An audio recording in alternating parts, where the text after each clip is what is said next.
Oi, tudo bem com você? Eu sou a Patrícia Pirota e no vídeo de hoje eu vim falar um pouquinho sobre a minha experiência enquanto professora e a minha formação acadêmica, tá? Muita gente nas perguntas, né, no vídeo do Pergunte a Professorinha, ou mesmo em outros vídeos, há muitos anos sempre me fazem algumas perguntas muito parecidas, que é qual a minha formação, qual a minha experiência. E ultimamente, algumas das perguntas mais recorrentes têm sido como é que eu faço para começar a dar aula, né? Sendo porque eu sou nova, sendo porque eu sou mais velha, e aí, como é que eu vou fazer para dar aula? Então, eu tenho um vídeo bem antigo que provavelmente eu vou tirar do canal, em que eu falo como eu comecei a dar aula. Então hoje eu vim aqui falar um pouco sobre qual é a minha formação e como foi o início da minha profissão e como é que é a minha experiência enquanto professora, tá? Eu me formei em letras, licenciatura em inglês, português e inglês, pela Universidade Federal do Mato Grosso do Sul, em Campo Grande, Mato Grosso do Sul, que é onde eu moro hoje. Eu já moro aqui há 10 anos de volta, depois que eu voltei de Curitiba. E tenho mestrado em Tecnologia e Sociedade pela Universidade Tecnológica Federal do Paraná, do campus de Curitiba, antigo Cefetão.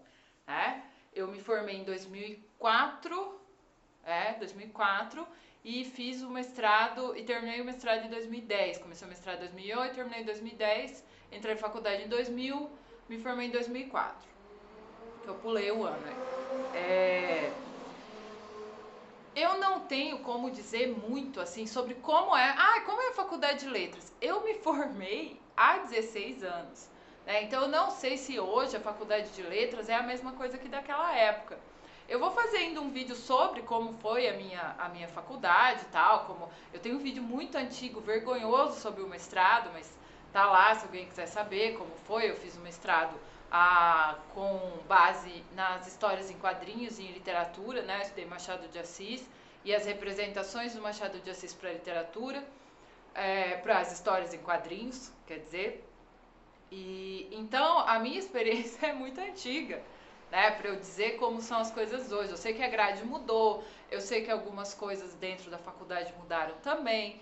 Então eu posso dizer, mas né, de 20 anos atrás, que foi quando eu entrei na faculdade. Falar em 20 anos, né? Eu comecei a dar aula antes de entrar para a faculdade. Então, essa coisa assim, como é que foi se formar e procurar um emprego? Eu já estava trabalhando. Na verdade, quando eu me formei, eu já tinha 4 anos em sala de aula. Então, 4, 5 anos. Então, eu não tive essa coisa de me formar, nossa, agora estou formada e agora o que eu faço? Porque antigamente aceitava-se professores sem formação nas escolas, né? Porque o número de professores era muito pequeno em virtude das demandas de vaga que existiam, porque tinha uma escola que eu dava aula, por exemplo, que tinha do A ao Z de turma do primeiro ano. Eu dava aula no primeiro R, S, Q, até o primeiro U, né, que eu dava aula no noturno naquela época. Então tinha muita sala de aula, né, porque tinha-se muito mais adolescentes. O número de adolescentes, se eu não me engano, de acordo com o censo, reduziu. Então, e também foi sendo exigida a formação para o profissional da educação, né? Mas quando eu comecei antes de entrar na faculdade, eu comecei com 16 anos, faltava um mês para eu fazer 17 ainda, eu estava no terceiro ano, e eu falava inglês, né? Eu já dava aula particular, assim, para a galera da escola e tal, ou para o pessoal mais novo.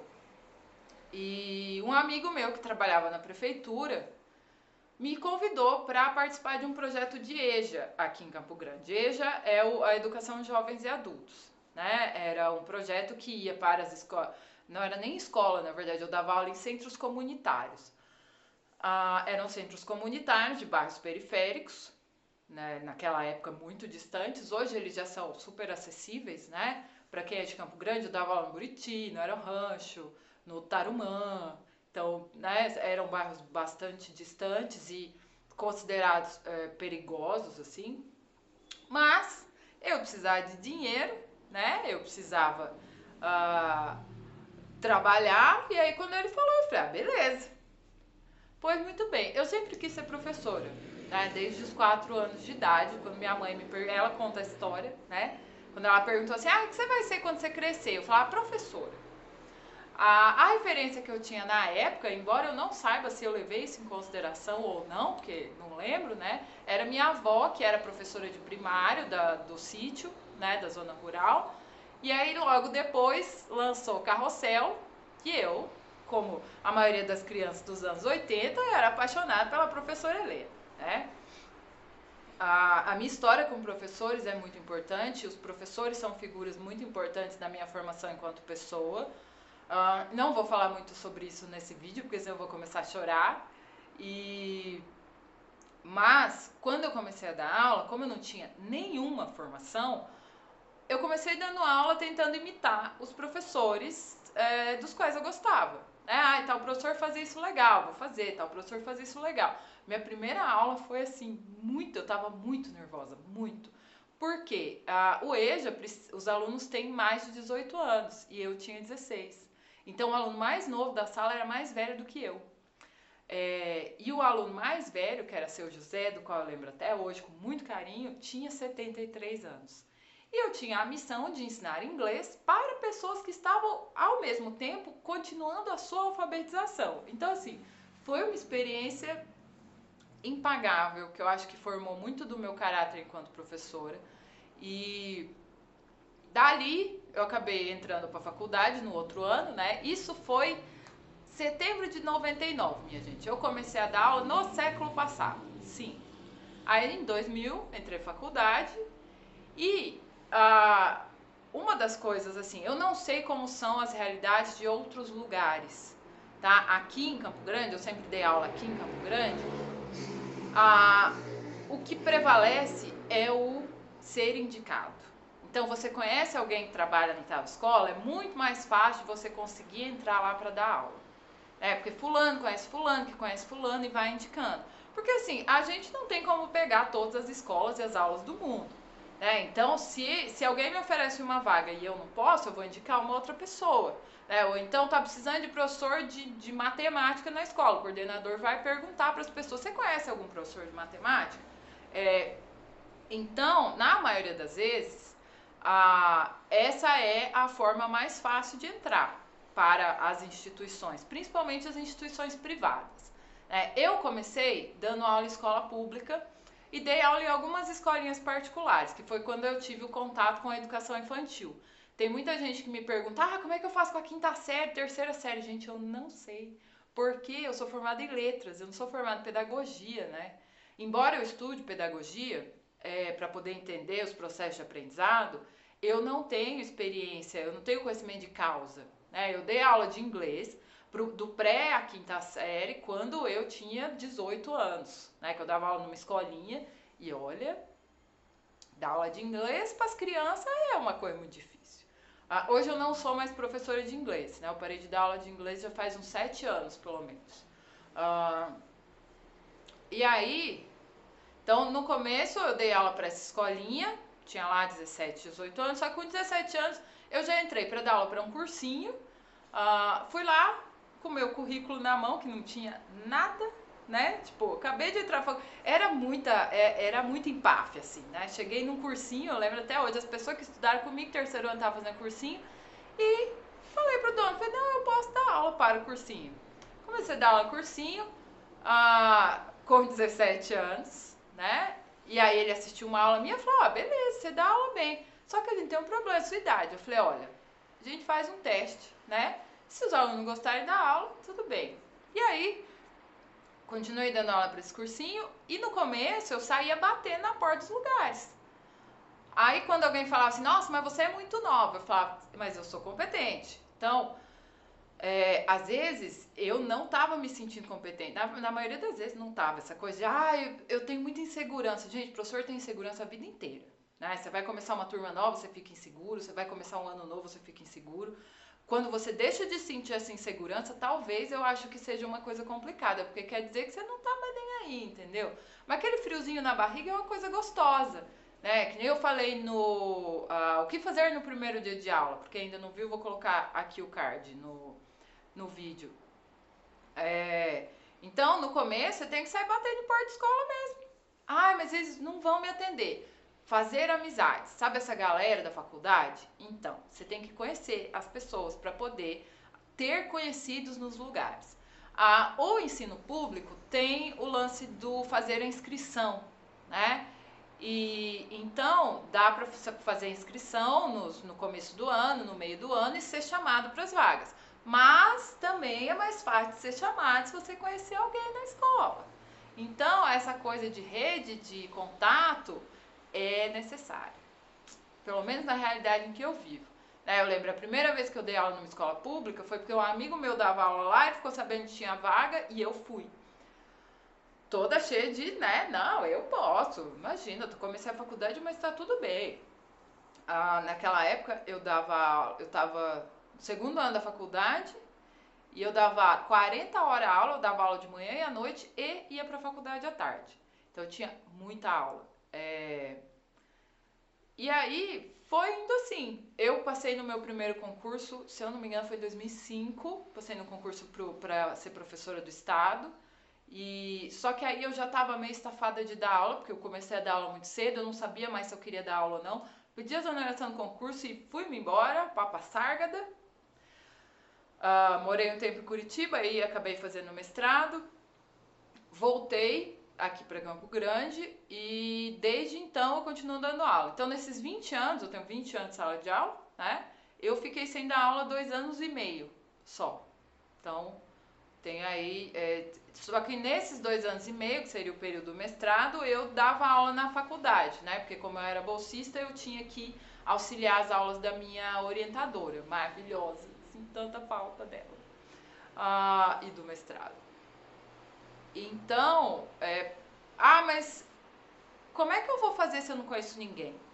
Quando você for fazer o estágio, tem muita gente me pedindo para fazer vídeo sobre estágio, que é outra coisa que também o meu é defasado, né? Porque o meu estágio foi em 2004. Mas eu tenho a experiência das minhas estagiárias, de quando eu dava aula no estado ainda. Você já vai fazendo amizade com as escolas, sabe? Já vai se colocando à disposição, já vai conversando ali com a diretora. Ou então oferece aula de reforço para as escolas públicas ou para as escolas particulares, de vila, por exemplo, de bairro, né? Vai se infiltrando no meio das escolas e conhecendo pessoas, porque senão fica muito difícil. Por exemplo, eu acho que faz uns 7 anos que eu não sei o que é entregar um currículo, mais ou menos, 7, 8 anos, que eu não sei. E nesse tempo eu já passei por umas 7 escolas, mais ou menos. Pra mais, eu acho. Porque, fulano tá precisando de professor. Você quer? Você vai lá, você faz entrevista, fulano já conhece seu trabalho, e aí você entra. Né? Mas isso eu tô falando de um lugar pequeno, que é Campo Grande, Mato Grosso do Sul, que tem uma rede de escolas particular que também não é muito grande.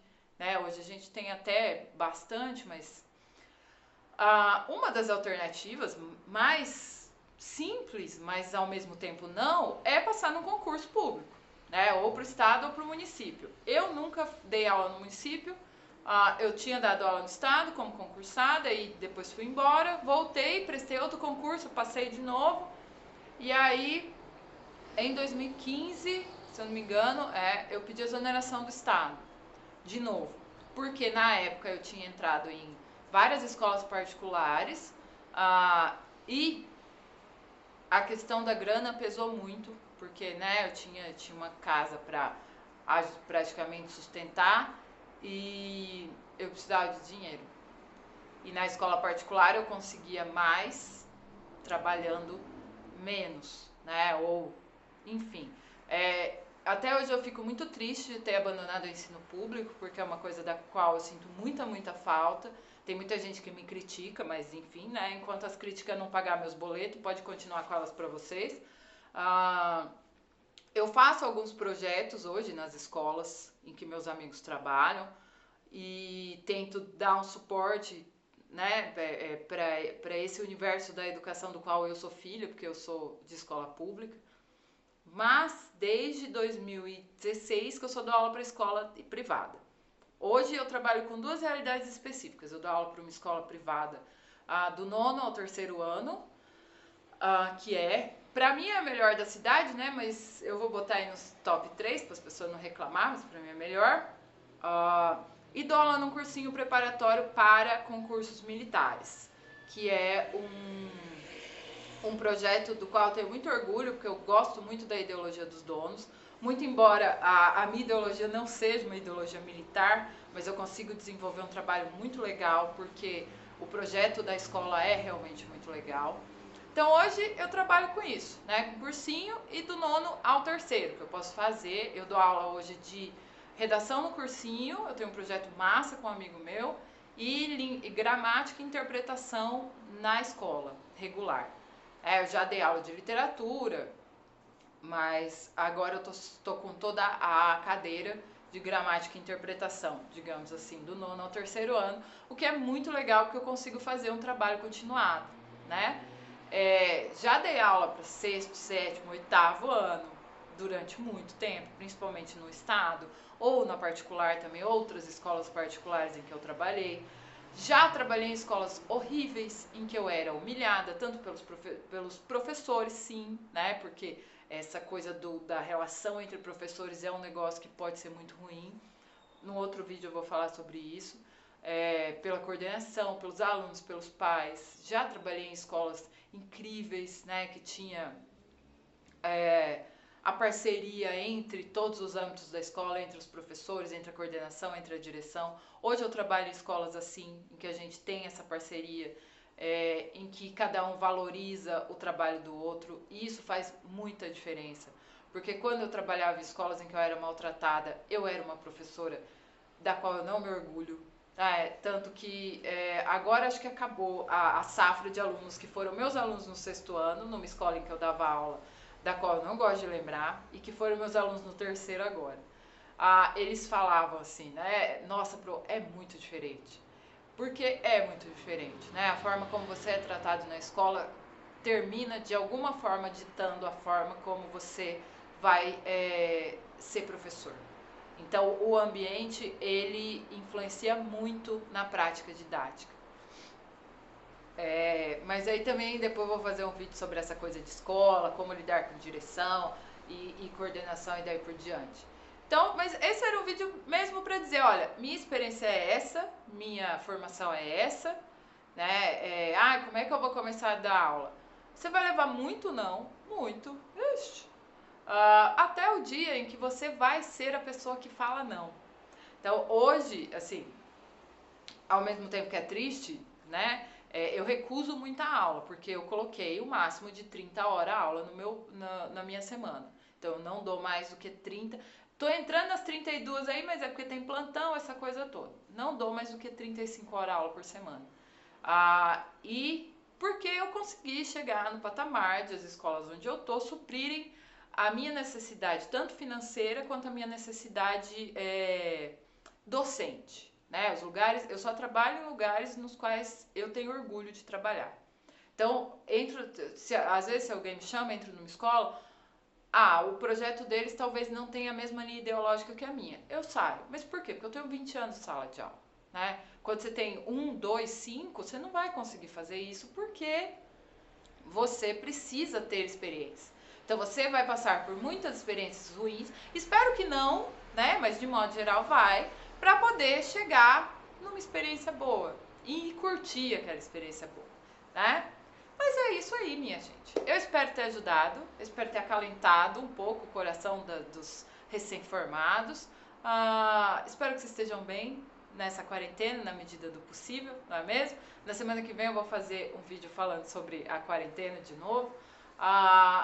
E é isso. Muito obrigada pela companhia. Não se esqueçam de se inscrever no canal, de assistir aos demais vídeos do Salve a Professorinha. E nós nos vemos na próxima semana. Um beijo e até a próxima.